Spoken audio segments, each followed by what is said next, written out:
जय श्री कृष्ण। राधे राधे। श्री कृष्ण गोविंद हरे मुरारे, हे नाथ नारायण वासुदेवाय। મિત્રો, આજે આપણે યોગીની એકાદશીની વ્રત કથા કરીશું। જો તમે ચેનલ પર નવા હોય તો ચેનલને સબસ્ક્રાઈબ કરી દેજો, જેથી તમને આવનારા આગલા વિડીયોની માહિતી આવી રીતે મળતી રહે। યોગીની એકાદશી વ્રત કથા।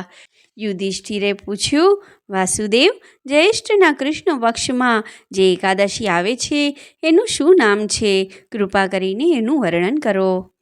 ભગવાન શ્રી કૃષ્ણ બોલ્યા, નૃપશ્રેષ્ઠ, જ્યેષ્ઠના કૃષ્ણ પક્ષની એકાદશીનું નામ યોગિની છે। એ મોટા મોટા પાતકોનો નાશ કરનારી છે। સંસાર સાગરમાં ડૂબેલા પ્રાણીઓ માટે આ સનાતન નૌકા સમાન છે। અલકાપુરીના રાજા ધીરાજ કુબેર સદાય ભગવાન શિવની ભક્તિમાં તત્પર રહેનારા છે। એમનો હેમમાલી નામનો એક યક્ષ સેવક હતો, જે પૂજા માટે ફૂલ લાવતો હતો। હેમમાલીની પત્નીનું નામ વિશાલાક્ષી હતું। એ યક્ષ કામપાશમાં બંધાઈને સદાય પોતાની પત્નીમાં આસક્ત રહેતો હતો। એક દિવસ હેમમાલી માનસરોવરથી ફૂલ લાવીને પોતાના ઘરમાં રોકાઈ ગયો અને પત્નીના પ્રેમપાશમાં ખોવાયેલ રહી જવાથી કુબેરના ભવનમાં ન જઈ શક્યો। અહીં કુબેર મંદિરમાં બેસીને શિવનું પૂજન કરી રહ્યા હતા। એમણે બપોર સુધી ફૂલ આવવાની રાહ જોઈ। જ્યારે પૂજાનો સમય વ્યતીત થઈ ગયો તો યક્ષરાજે કુપિત થઈને સેવકોને કહ્યું, યક્ષો, દુરાત્મા હેમમાલિની કેમ આવ્યો નથી? યક્ષોએ કહ્યું, રાજન, એ તો પત્નીની કામનામાં આસક્ત થઈને રમણ કરી રહ્યો છે। એ વાત સાંભળીને કુબેર ક્રોધિત થઈ ગયા અને તરત જ હેમમાલીને બોલાવ્યો। એ આવીને કુબેરની સામે ઊભો રહી ગયો। એને જોઈને કુબેર બોલ્યા, ઓ પાપી, અરે દુષ્ટ, ઓ દુરાચારી, તે ભગવાનની અવહેલના કરી છે। આથી કોઢથી યુક્ત અને પોતાની પ્રિયતમાથી વિયુક્ત થઈને આ સ્થાનથી ભ્રષ્ટ થઈ બીજે ચાલ્યો જા। કુબેરના એમ કહેવાથી એ સ્થાનેથી એનું પતન થઈ ગયું। કોઢથી આખું શરીર પીડિત હતું, પરંતુ શિવ પૂજાના પ્રભાવથી એની સ્મરણ શક્તિ લુપ્ત ન થઈ। ત્યાર પછી એ પર્વતોમાં શ્રેષ્ઠ મેરુગીરીના શિખર પર ગયો। ત્યાંથી મુનિવર માર્કંડેયજીના એને દર્શન થયા। પાપકર્મી યક્ષે મુનિના ચરણોમાં પ્રણામ કર્યા। મુનીશ્વર માર્કંડેયજીએ એને ભયથી કોપતા જોઈને પૂછ્યું, તને કોઢના રોગે કેવી રીતે ઘેરી લીધો? યક્ષ બોલ્યો, હે મુને, હું કુબેરનો અનુચર હેમમાલી છું। હું દરરોજ માનસરોવરમાંથી ફૂલ લાવીને શિવ પૂજન સમયે કુબેરને આપતો હતો। એક દિવસ પત્ની સહવાસના સુખમાં ફસાઈ જવાના કારણે મને સમયનું ભાન જ ન રહ્યું। આથી રાજા ધીરાજ કુબેરે કુપિત થઈને મને શ્રાપ આપી દીધો। આથી હું કોઢથી આક્રાંત થઈને પોતાની પ્રિયતમાથી વિખુટો પડી ગયો।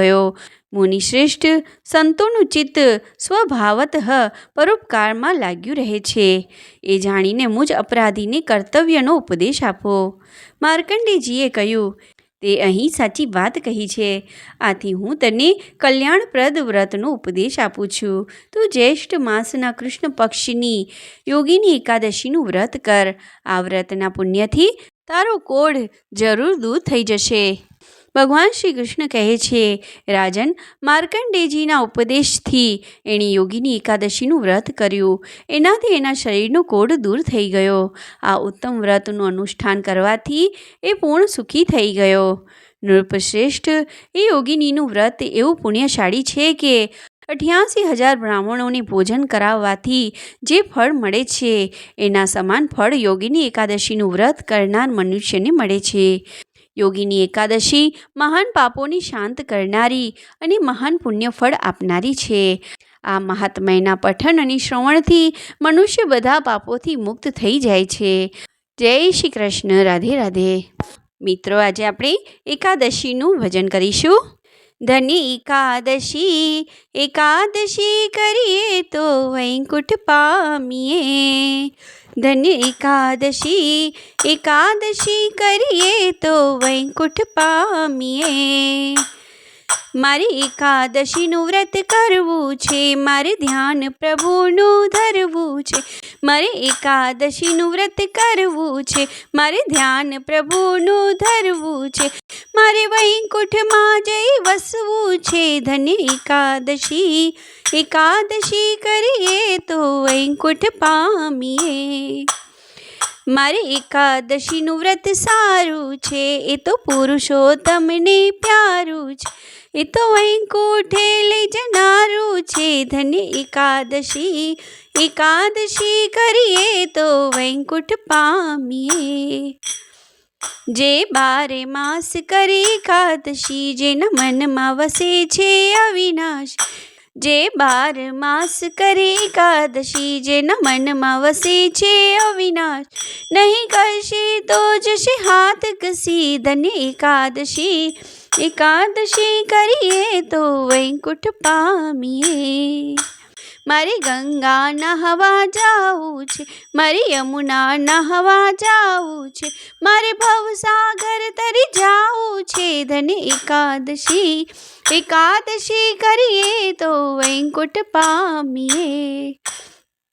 જેણે એકાદશીનું વ્રત કીધું છે, તેના 5 પદાર્થ સીધ્યા છે. જેણે એકાદશીનું વ્રત કીધું છે, તેના 5 પદાર્થ સીધ્યા છે. તેને પ્રભુએ પોતાના કરી દીધા છે, ધન્ય એકાદશી. એકાદશી કરીએ તો વૈકુંઠ પામીએ. અંબરીશે વ્રત કીધું છે, દંડ દુર્વાસાને દીધો છે.